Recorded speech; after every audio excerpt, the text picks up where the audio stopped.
প্রিয় শিক্ষার্থী, আশা করছি তোমরা সকলেই ভালো রয়েছো। তোমাদের গতদিন ক্লাস নিয়েছিলাম ফেব্রুয়ারি 1969-এর প্রথম অংশ নিয়ে বা প্রথম ধাপের ক্লাসটি। আমরা আজকে সবাই মিলে আলোচনা করব আমাদের দ্বিতীয় অংশ। আশা করছি আজকে তোমাদের এই ক্লাসটি শেষ হয়ে যাবে। এখানে আমাদের শিক্ষণফল কী হবে গতদিন আমরা আলোচনা করিনি। তোমরা নিশ্চয়ই নিজেরা একটু পড়ে নিশ্চয়ই বুঝতে পারবে যে শিক্ষণফল কী, অর্থাৎ তোমরা কোন কোন বিষয়টি জানতে পারবে, এই কবিতাটি পড়ে তোমার কি উপকার হবে, এটি একটি বিষয়। আর এখান থেকে কী রকম প্রশ্ন আসতে পারে, তার আলোচনা কী রকম হবে, তোমরা পরীক্ষার খাতায় কীভাবে লিখবে, এই তিনটে বিষয় নিয়ে আমরা আজকে আলোচনা করব। তো শিক্ষার্থীরা, শুরু করছি আমাদের আজকের কবিতা ফেব্রুয়ারি 1969। আমরা গতদিন ক্লাসে তোমাদেরকে দেখিয়েছিলাম, নিশ্চয়ই মনে আছে, ঘাতকের অশুভ আস্তানা। অর্থাৎ এটা শুরু যে রং লাগে না ভালো চোখে, যে রং সন্ত্রাস আনে, এটার শেষ ধাপ ঘাতকের অশুভ আস্তানা। এরপরে আমরা বলেছি কি শিক্ষণফল। আসলে আমরা এখান থেকে কোন কোন বিষয়টি শিখেছি তোমরা কি বলতে পারবে? খুব সহজ সরল ব্যাপার। যেমন আমরা ভাষা আন্দোলন ও গণ আন্দোলনের প্রেক্ষাপট বলতে পারবে শিক্ষার্থীরা, বাঙালিদের ঐক্য সম্পর্কে তোমরা বলতে পারবে, পরাজিত শত্রুদের আচরণ চিহ্নিত করতে পারবে, মায়েদের ধৈর্য সম্পর্কে বলতে পারবে, বাঙালিদের সাংস্কৃতিক শক্তি সম্পর্কে বলতে পারবে। এই যে অংশগুলো তোমরা কিন্তু এই কবিতাটি পড়লে বুঝাতে পারবে পরবর্তী সময়ে। এরপরে আমরা দেখছি কবিতার মধ্যে সরাসরি আমরা যদি ফিরে যাই, তাহলে আমি আর আমার মতোই বহু লোক রাত্রি দিন ভুলুণ্ঠিত ঘাতকের আস্তানায়, কেউ মরা আধমরা, কেউ বা ভীষণ জেদি দারুণ বিপ্লবে ফেটে পড়া। এই যে অংশটুকুর মধ্য দিয়ে কবি আসলে কি বুঝাতে চাচ্ছেন তোমরা দেখতে পাচ্ছ, পাশে লিখে দিয়েছি যে আমি এবং আমার মতো। তার মানে আমরা প্রথম দিকে বলেছিলাম যে শামসুর রহমান কিন্তু শুধু ব্যক্তি কবি নন, তিনি বাঙালি জাতীয়তাবাদের ধারক বাহক, তার মধ্যে মানবিক বোধ ছিল। এই জন্যই তিনি বলতে চাচ্ছেন আমি এবং আমার সঙ্গে যারা বন্ধুরা রয়েছে, আমার যারা সহকর্মী সহযোদ্ধা রয়েছে, তারা সকলেই সেই যে অশুভ আস্তানা ঘাতকের, সেই আস্তানায় বন্দী হয়ে রয়েছে। সেই বন্দী হয়ে আমাদের খুব কষ্টকর জীবন, আমাদের দুর্বিষহ জীবনযাপন আমরা করছিলাম। আমরা ব্যাখ্যা দিয়েছি কবি নিজে এবং তাদের মতাদর্শে উজ্জীবিত যারা বাংলাদেশের অস্তিত্বে বিশ্বাসী বিপ্লবী, তাদেরকে পাক বাহিনী ও তাদের দোসররা যে অত্যাচার করে সেই বিষয়টি এখানে তুলে ধরা হয়েছে। তারপর আমরা কি বলছি, চতুর্দিকে মানবিক বাগান কমল বন হচ্ছে তছনছ। এই যে মানবিক বাগান এবং কমল বন, কেন মানবিক বাগান কেন বলা হচ্ছে? কবিতার মধ্যে প্রতীকী বিষয় ছিল, সেটা আমরা আগের দিনই বলেছিলাম। মানবিক বাগান অর্থাৎ একজন মানুষের সঙ্গে আরেকজন মানুষের সম্পর্কের ভিত্তিতে যে একটি পরিবেশ তৈরি হয়েছে, যে একটি প্রতিবেশ তৈরি হয়েছে, সেদিকে কবি মানবিক বাগান বলছেন। এবং কমল বন কেন বললেন? কমল অর্থাৎ পদ্ম ফুল। তোমরা কি পদ্ম ফুল দেখেছো কেউ? পদ্ম ফুল অনেকগুলি পাপড়ি থাকে একসঙ্গে, একে শতদল বলা হয়, অর্থাৎ শত পাপড়ির সমাহার থাকে সেখানে। তো এই যে কমল বন, একসঙ্গে আমরা ঐক্যবদ্ধ হয়েছিলাম, আমাদের যে জাতীয়তা বোধ জাগ্রত হয়েছিল 1952 সালে ভাষা আন্দোলনের মধ্য দিয়ে। এখন এই 1969 সালে এসেও সেই গণ অভ্যুত্থানে জনগণের জোয়ার এসেছে এবং জনগণের যে অসাম্প্রদায়িক চেতনা, তাদের যে ভালো লাগা ভালোবাসা, সেগুলোকে নস্যাৎ করার জন্য পাক বাহিনী এবং তাদের দোসররা আমাদের উপর অন্যায় অত্যাচার করছে। এখানে দেখো সংস্কৃতি, মানবতার জগৎ, মনুষ্যত্ববোধের যে ঐক্য, সৌহার্দ্য, সৌন্দর্যবোধ, সমস্ত কিছু ধ্বংস করেছিল পাকিস্তানিরা। তারপর কি বুঝি তাই 1969-এও আবার সালাম নামে রাজপথে শূন্য তোলে ফ্ল্যাগ, বরপদ বুক পাতে ঘাতকের খাবার সম্মুখে। এই দেখো এখানে বলছে যে সেই 1952 সালে যেরকম সালাম, বরকত, রফিক, জব্বার অনেকে শহীদ হয়েছিল, তারা যারা পাকিস্তানি ভাষাকে পছন্দ করেছিল, উর্দু ভাষাকে পছন্দ করত, তাদের বিরুদ্ধে তারা ঝাঁপিয়ে পড়েছিল, বুকের তাদের রক্ত ঢেলে দিয়েছিল। ঠিক একইভাবে উৎসাহ উদ্দীপনা নিয়ে এখন তো সালাম, বরকত, রফিক নেই। কারা আছে তাহলে? এখন হয়তো আসাদ রয়েছে, অথবা আমাদের সাধারণ মানুষ সব রয়েছে, তাদের উৎসাহ উদ্দীপনায় কাজ করেছে তারা এই জন্যে আবার রাজপথে নেমেছে, দেশকে স্বাধীন করবে এই প্রত্যাশা নিয়ে। 1952 সালের অনুপ্রেরণাকে কবি 1969-এর শক্তি হিসেবে কাজে লাগাতে চেয়েছেন।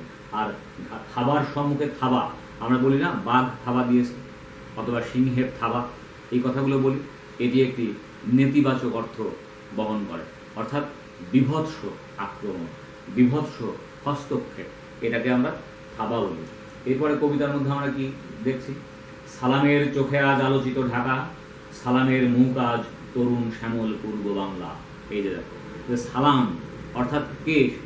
যে 1952 সালে শহীদ হয়েছিল, তার যে চাঞ্চল্য, তার যে প্রতিবাদ, তার যে উজ্জীবিত ভাব, তার যে উদ্বেলিত আচরণ, আন্দোলিত হচ্ছে, সমস্ত ধমনীকে জাগ্রত করেছে, সেটি কবি প্রতীকী অর্থে সমস্ত যোদ্ধাদের ক্ষেত্রেই প্রযোজ্য মনে করেছেন। সমস্ত নাগরিক আজ পাকিস্তানিদের বিপক্ষে জেগে উঠেছে। এখানে দেখো, কবি ভাষা আন্দোলনের প্রেক্ষাপটকে গণ আন্দোলনে নিয়ে এসে শক্তি সঞ্চার করেছেন। সালামের প্রেরণা শুধু ভাষা কেন্দ্রিক নয়, এটা গণ অভ্যুত্থানের মাধ্যমে স্বাধীনতা সংগ্রামকে নেতৃত্ব দিয়েছে। সমগ্র বাংলাদেশকে কবি সালামের মুখের অভিযায় উপস্থাপন করেছেন। তাদের যে প্রতীকী ভাব, সমস্ত বাংলাদেশই যেন সালামের মুখ। তারপরে তিনি কি বলছেন? দেখলাম রাজপথে, দেখলাম আমরা সবাই জনসাধারণ, দেখলাম সালামের হাত থেকে নক্ষত্রের মতো ঝড়ে অবিরত অবিনাশী বর্ণমালা। এই যে অবিনাশী বর্ণমালা, তার মানে কি? যে বর্ণমালার কোনো বিনাশ নেই। আর এখানে বর্ণমালাটা কি? শুধু আমাদের যে ভাষা তাই নয়, ভাষার সঙ্গে যুক্ত থাকে একটি শব্দ, একটি ধ্বনি, তারপরে সেটা মিলে মিলে গেঁথে দেয় একটা সংস্কৃতি। সেই সংস্কৃতি বিশ্ব দরবারে প্রতিষ্ঠিত হয়, নিজের জাতিসত্তার বিকাশ ঘটায়। এই যে জাতিসত্তার বিকাশ ঘটেছে, আমরা একে একে নূতনভাবে নিজেদেরকে জাগ্রত করতে পেরেছি, সেটি কিন্তু আমাদের সংস্কৃতির কারণ। এই জন্য আমরা প্রথম ক্লাসে বলেছিলাম যে আমাদের 1971 সালের মুক্তিযুদ্ধ, আমাদের 1969-এর গণ অভ্যুত্থান, আমাদের 1952 সালের যে ভাষা আন্দোলন, সব কিছুই আমাদের সংস্কৃতিকে টিকিয়ে রাখার একটি আন্দোলন ছিল, টিকিয়ে রাখার একটি দুর্বার প্রচেষ্টা ছিল, যেটাতে আমরা পরবর্তীকালে সফল হয়েছি। এই জন্যেই এই বর্ণমালাকে বলা হচ্ছে অবিনাশী বর্ণমালা। আর বরকত বলে গাঢ় উচ্চারণে, এখনো বীরের রক্তে দুঃখিনী মাতার অশ্রু জলে ফোটে ফুল, বাস্তবের বিশাল চত্বরে হৃদয়ের ভরিত উপত্যকায় সেই ফুল আমাদেরই প্রাণ।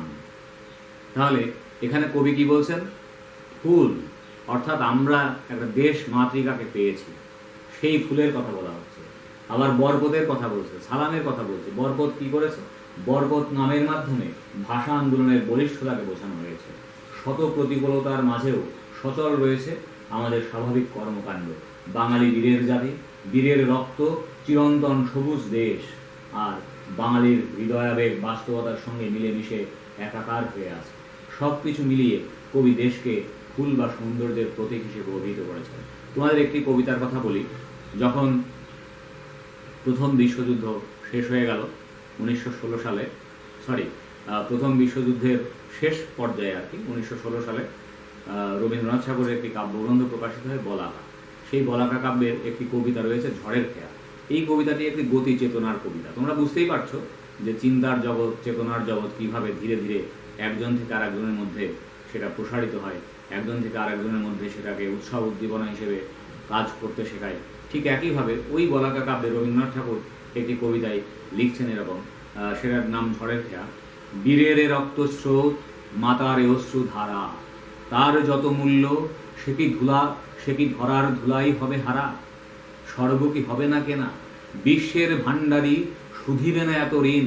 দেখো বক্তব্য, তিনি বলছেন আমরা এত কিছু করে এই পৃথিবীর মানুষ একটা সভ্য জাতি হচ্ছে, তার মধ্যে বিশ্বযুদ্ধ, কিন্তু মানুষের এই যে সভ্যতার পেছনের যে অবদানগুলি, সেগুলি কি আসলে কেউ মূল্যায়ন করবে না? তাই বলছে বীরের রক্তস্রোত, মাতারে অশ্রুধারা। বীরের সন্তান, বীর সন্তান, তার মা তার জন্য দুঃখ কষ্ট করেছে, এত কিছুর পরে তো এই সভ্য মানুষ সমাজ তৈরি হয়েছে, কিন্তু এক একটা যুদ্ধ, ধ্বংস, সমস্ত কিছু আমাদেরকে বিলীন করে দিচ্ছে। তাহলে কবির সেই রবীন্দ্রনাথের সেই কবিতাকে যদি আমি এখানে বলতে চাই, তাহলে শামসুর রহমান ওই বক্তব্যই এখানে বলেছেন। দেখো একটি পরেই আমরা আরো পাবো। সেখানে তিনি বলেছেন, শিহরিত ক্ষণে ক্ষণে আনন্দের রৌদ্রে আর দুঃখের ছায়ায়। এই যে ঘটনাগুলো ঘটেছে, আমাদের মায়েরা এখনো প্রতীক্ষা করে আছে, মায়েরা অপেক্ষায় আছে। ওই যে বললাম, তোমার ছেলে আসলো ফিরে হাজার ছেলে হয়ে, এক ভাই মারা গেছে, আর এক ভাই তার মাকে সান্ত্বনা দিচ্ছে যে মা তুমি আর কেঁদো না, তোমার এক সন্তান মারা গেছে, কি হয়েছে? তোমার হাজার সন্তান বীরের বেশে যুদ্ধ জয় করে স্বাধীন দেশের পতাকা উড়িয়ে তোমার কোলে ফিরে এসেছে। চিন্তা করো, একবার ভাবো, এই সময়টির কথা ভাবো। আমরা আজ বাংলাদেশে দাঁড়িয়ে নিজেদের অনেক বড় বড় কথা বলছি, অনেক বড় বুলি আওড়াচ্ছি, কিন্তু তাদের কথা ভুলে গেছি।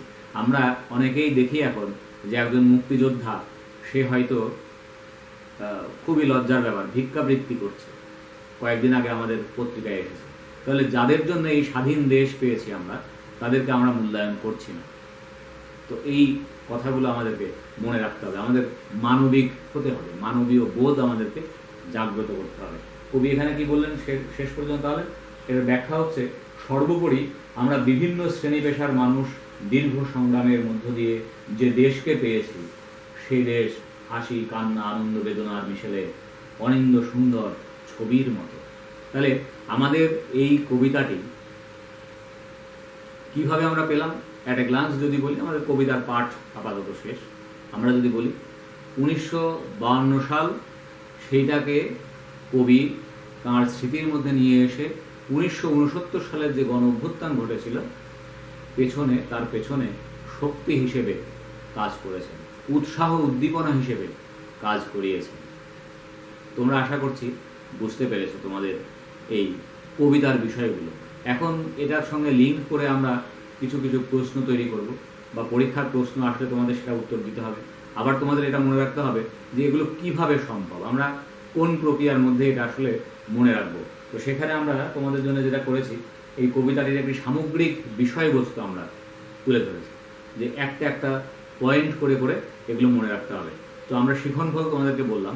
আর একটা বিষয় যেটা, সেটা হচ্ছে প্রত্যেকটা কবিতা বা গল্প অথবা যে কোনো উপন্যাস হোক, যাই হোক না কেন, তোমাদের পাঠ্য সব কিছুর একটি নির্ধারিত প্রধান শিখনফল থাকে, তার পাশাপাশি কিন্তু আরও অনেক পয়েন্ট আমরা বের করতে পারি। এই কবিতার মধ্য দিয়ে আমরা সেই পয়েন্টগুলো তোমাদের জন্য বের করেছি। এবং তোমরা একটু দেখো, এখানে আমি চিন্তা করেছি তোমাদের জন্য, 52 ভাষা আন্দোলনকে কবি প্রেরণা হিসেবে কাজে লাগিয়েছেন। কৃষ্ণচূড়ার রঙকে কবি শহীদের রক্তের রঙের সাথে তুলনা করেছেন।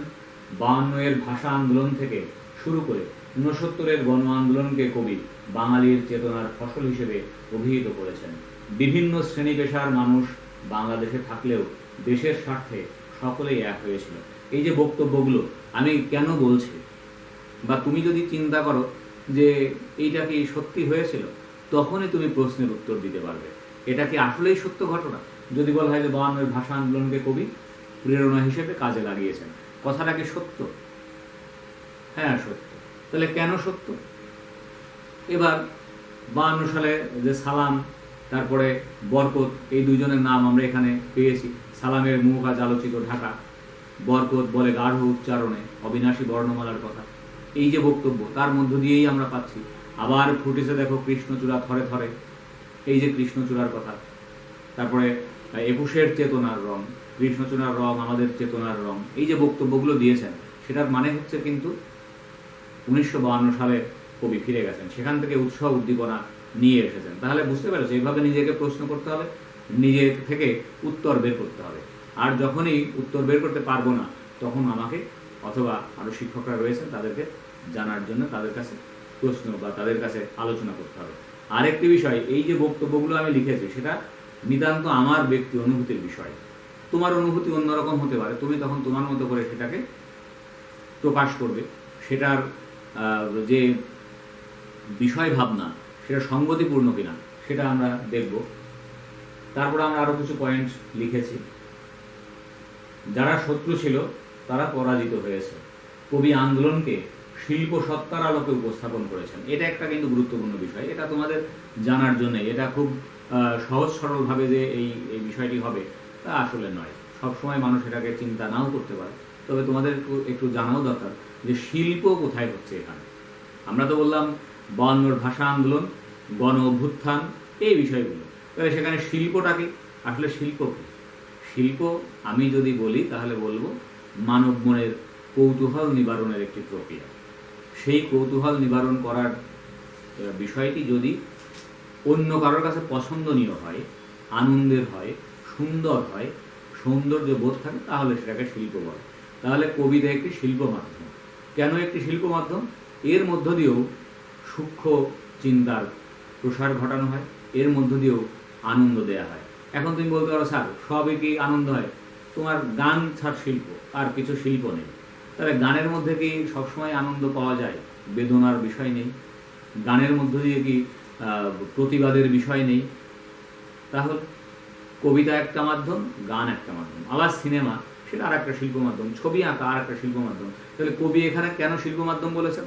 কারণ তিনি 21শে ফেব্রুয়ারিকে যে প্রক্রিয়ায় উপস্থাপন করেছেন, 1969 সালের গণ অভ্যুত্থানকে যে প্রক্রিয়ায় উপস্থাপন করেছেন, সেই প্রক্রিয়াগুলো আমাদের কাছে ভালো মনে হয়, আমাদের কৌতূহলকে জাগ্রত করে। সেই কৌতূহল নিবারণের জন্য আমরা যদি পড়ি, তাহলে আমাদের কাছে সেটি কীরকম হয়? সেটি আরও আনন্দঘন হয়। এই জন্য আমরা এটাকে শিল্পসত্তা বলছি। তারপরে কি? কবির অতীত স্মৃতি রোমন্থনের পরিচয় পাওয়া যায়। অতীত স্মৃতি রোমন্থন, ওই যে কবি বলেছেন আবার, একটা শব্দেই কিন্তু আমরা বুঝতে পারি এটা অতীতে কবি ফিরে গিয়েছেন। আবার তিনি কি বলেছেন? আবার। এরপরে বললেন আমি এবং আমার মতো অনেকেই। এই যে বক্তব্য, তাহলে কি এখনকার কথা তো নয়, এটা আগের কথা, যে কথাটি কবি উৎসাহ হিসেবে নিয়েছেন। এরপরে কি বলেছেন? বাঙালির ঐক্যকে কবি মানবিক বাগান ও কমল বন হিসেবে অভিহিত করেছেন। বাঙালির একটা ঐক্যবদ্ধ শক্তি ছিল, ঐক্যবদ্ধ চেতনা ছিল। কিভাবে সেটা ছিল? বাঙালির ভাষায়, বাঙালির চিন্তা একরকম, বাঙালির সচেতনতায় একরকম, বাঙালির খাদ্যাভ্যাস একরকম, বাঙালি পরস্পরের সহযোগীমূলক আচরণ করে সেটাও একরকম। এই বোধটি বড় একটি ভূমিকা পালন করেছিল সব কিছু মিলিয়ে। তাহলে আমরা কবিতার মধ্যেও পেয়েছি যে কমল বন এবং মানবিক বাগান হচ্ছে তছনছ। এই যে কমল বন বলেছেন, মানবিক বাগান বলেছেন, মানবিক কি? তোমরা ভাব সম্প্রসারণের মধ্যে পড়েছ, তরুলতা সহজেই তরুলতা, পশু পাখি সহজেই পশু পাখি, একটি মানুষ প্রাণপণ চেষ্টা করে তবে মানুষ। এই যে বক্তব্য, তাহলে মানুষ কিন্তু খুব সহজ সরল ব্যাপার নয়। তোমাদের বিরোচন অংশের ক্লাসেও আমি তোমাদেরকে বলেছিলাম যে সবাই তোমাদেরকে বা আমাকেও রাস্তায় কোনো একটি মানুষের সঙ্গে হয়তো একটু অপছন্দের কাজ করেছে, সে কিন্তু আমাকে বলবে কুকুর বিড়াল বা আদার্স ব্যাপার, আরও অনেক ভাষা বলবে। কিন্তু কুকুর বিড়ালকে আমরা কি কখনো অন্য কোনো প্রাণী বলি? কুকুরকে কি বলি যে সাপ, অথবা কুকুরকে কি বলি বাঘ? তা কিন্তু বলি না। তাহলে মানুষ হতে গেলে তার মধ্যে ওই আচরণগুলোকে বাদ দিতে হবে, যে আচরণে আরেকজন মানুষ আমাকে অন্য প্রাণীর সঙ্গে তুলনা না করে। তাহলে এইখানে যে মানবিক বোধ জাগ্রত হয়েছিল আমাদের বাঙালির মধ্যে, সেটা পাকিস্তানিরা এবং তাদের দোষরা ভেঙে দিয়েছিল। কমল বন অর্থাৎ আমরা সম্মিলিতভাবে, কবি চিন্তা করেছেন সম্মিলিতভাবে বাঙালি জাতি একটি পদ্ম ফুলের মতো সুন্দর সুন্দর একটি জাতিসত্তা, তার বিকাশ বাঙালি জাতিরা ঘটিয়েছিল। এবং আমরা 1947 সালে যে উদ্দেশ্যে ভারত থেকে বিচ্ছিন্ন হয়েছিলাম, সেই উদ্দেশ্য এখন আর সফল হচ্ছে না। এটা হচ্ছে অনেক রাজনৈতিক ব্যাপার, আমরা এখানে যাব না। এরপরে আশা করছি যে তোমরা কবিতার বিষয়বস্তু সম্পর্কে বুঝতে পেরেছো। এখন এখান থেকে কিছু অনুধাবনমূলক প্রশ্ন আসতে পারে, এখানে আমি স্যাম্পল হিসেবে তোমাদের জন্য তৈরি করেছি, এবং এর পাশাপাশি একটি তার যে জ্ঞানমূলক উত্তর কীরকম তোমরা লিখবে সেটা দিয়ে দিয়েছি। তবে বারবারই আমি বলি, তোমাদের মধ্যে সৃজনশীল বোধ জাগ্রত করতে হবে। সৃজনশীল বোধ খুব কঠিন ব্যাপার, আসলে তা না, খুব সহজ ব্যাপার। আমি কি ভাবি সেটাই আমি লিখব, আমি কবিতাটি পড়ে কি বুঝেছি সেটাই আমি লিখব। আমি যে বক্তব্য দিচ্ছি তোমাদের এখানে, আমি যে খুব বড় কিছু দিয়ে দিচ্ছি, আমি বিরাট কিছু হয়ে গিয়েছি, বিষয়টা তা নয়। আমিও আমার মতো ভেবেই বলছি। এই ভাবনাটা তোমার ভাবনার সঙ্গে হয়তো কিছুটা পারম্পর্য রেখে বলছি, বা তোমার এখানে কিছু কিছু বিষয় তোমার মনে হতে পারে যে না এটা স্যার ঠিক বলছেন না, অবশ্যই ঠিক নাও হতে পারে। তুমি তোমার মতো চিন্তা করবে, দেখবে, তখন তুমি কি করবে, আরও কিছু বই পড়বে, তোমার যারা বড় রয়েছেন তাদের সঙ্গে আলাপ আলোচনা করবে, অথবা তুমি আমার সঙ্গে আবার আলাপ করতে পারো এই বিষয়গুলো। তাহলে অনুধাবনের জ্ঞানমূলক যে অংশগুলো সেগুলো এইভাবে উত্তর করতে হবে। কীরকম? প্রথমে আমরা বললাম ফেব্রুয়ারি 1969 বলতে কবি কী বুঝিয়েছেন, কারণ এই নামটি একটি কৌতূহল উদ্দীপক, এরকম নাম সাধারণত দেখা যায় না। তাহলে জ্ঞানমূলক অংশ আমরা কী লিখব? ভাষা আন্দোলনের স্মৃতিকে গণ আন্দোলনের অনুপ্রেরণা হিসেবে রূপ দেওয়া বোঝানো হয়েছে। তারপরে তোমাদের এটা ব্যাখ্যা দিতে হবে। আবার ফুটেছে দেখো কৃষ্ণচূড়া থরে থরে শহরের পথে, ব্যাখ্যা করো। এই যে বক্তব্য যে আবার ফুটেছে বলতে কবি কি বুঝিয়েছেন? কবির উপলব্ধিতে ভাষা শহীদদের রক্তই যেন কৃষ্ণচূড়ার রং হয়ে উঠেছে। এরপর আমরা কি দেখব? ফুল নয়, ওরা শহীদের ঝলকিত রক্তের বুদবুদ। ব্যাখ্যা করে শহীদের রক্তের অনুপ্রেরণামূলক শক্তিকে প্রকৃতির সাথে তুলনা করা হয়েছে। এইভাবে তারপরে আমরা এটার আবার ব্যাখ্যা দেব কীরকম, যে কবি মনে করেছেন যে আমাদের ফুলের যে অনুভূতি, ফুল ফুটলে আমরা যে উপলব্ধিটা প্রকাশ করি, সেই উপলব্ধি আমাদের ভেতরে একটি ভাষা বোধকে জাগ্রত করে, তারপরে আমরা সেটা প্রকাশ করতে পারি। আর সেটি 1952 সালে আমরা অর্জন করেছিলাম। আমরা আমাদের মতো করে বলার জন্যেই আন্দোলনে শরিক হয়েছিলাম। এই কথাগুলো তোমরা পরে বলবে। 21-এর কৃষ্ণচূড়া আমাদের চেতনারই রং বলতে কি বুঝো? তাহলে এটা কি লিখেছি? প্রথমেই কৃষ্ণচূড়ার লাল রঙের অভিব্যক্তি আমরা উপলব্ধি করতে পারি 21-এর চেতনার ফলে। কারণ একটা ফুল যে ফুটেছে তার নিজস্ব বৈশিষ্ট্য রয়েছে, সেই বৈশিষ্ট্যটি আমাদের মধ্যে আমরা ধারণ করেছি। কিভাবে ধারণ করেছি? আমার মতো করে। এইখানে কবি কিন্তু তার মত প্রকাশের স্বাধীনতার কথা বলেছেন, যে একটা ফুল ফুটেছে, আমি ঘরের মধ্যে বসে আছি, কিছুই ভাবছি না বা কিছুই করতে পারছি না, এটা একটা প্রতীকী ব্যাপার। এই 21-এর কৃষ্ণচূড়া আসলে প্রতীকী বিষয়। এখানে কবি কিন্তু বোঝাতে যাচ্ছেন যে আমাদের বক্তব্যকে আমরা প্রকাশ করতে পারছি।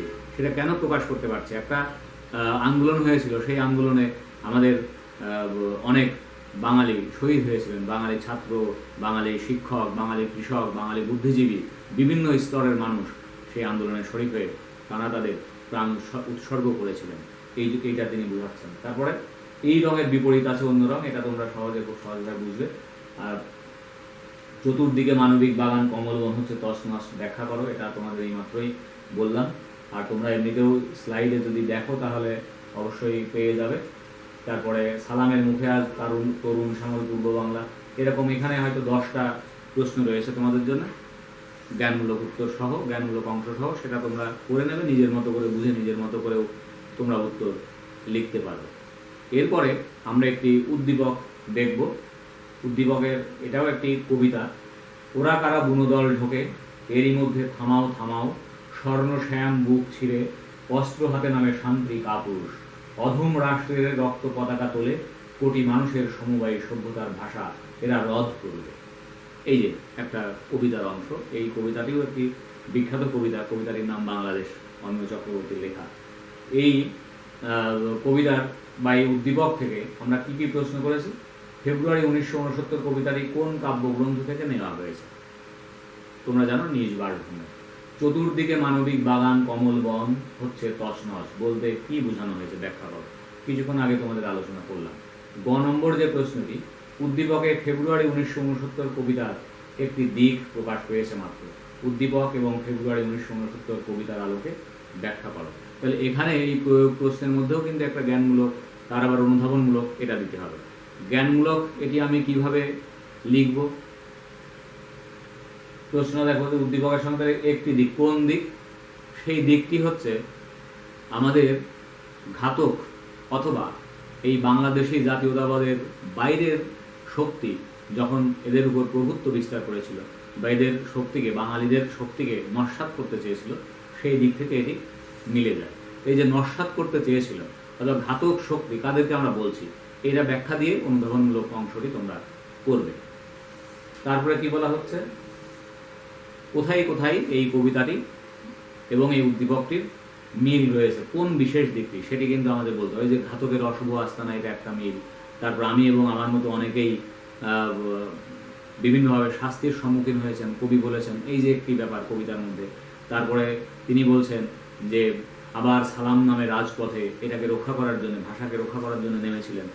এবং 1969 সালে তার যে প্রভাব সেটা তিনি দেখতে পেয়েছিলেন এবং সমস্ত মানুষকে নিয়ে যুদ্ধের ময়দানে তার উৎসাহ, উদ্দীপনা এবং অনুপ্রেরণা হিসেবে কাজ করেছে। এই বক্তব্যগুলো কবিতার মধ্যে তো রয়েছে, আমরা কবিতার এই কথাগুলো বলবো। আবার উদ্দীপকে ফিরে গিয়ে উদ্দীপকেও বলবো যে উদ্দীপকে এই বিষয়গুলো রয়েছে। যেরকম বুনোদল ঢুকে বলেছে, বুনোদল অর্থাৎ যারা আমাদের আক্রমণ করেছিল তারা বুনোদল। তারপর তারা কি করেছে? স্বর্ণ শ্যাম বুক ছিঁড়ে, অস্ত্র হাতে নামে শান্তি কাপুরুষ, তাদেরকে এই উদ্দীপকের মধ্যে কাপুরুষ হিসেবে অভিহিত করা হয়েছে। এবং কবি এখানে কাপুরুষ বা কিছু একটা বলেননি, কিন্তু তারা পরাজিত হয়েছিল, সেটা বোঝা যায়। এই যে বক্তব্যগুলো এভাবে লিখতে হবে। ঘ নাম্বার প্রশ্নটা আমরা একটু দেখব।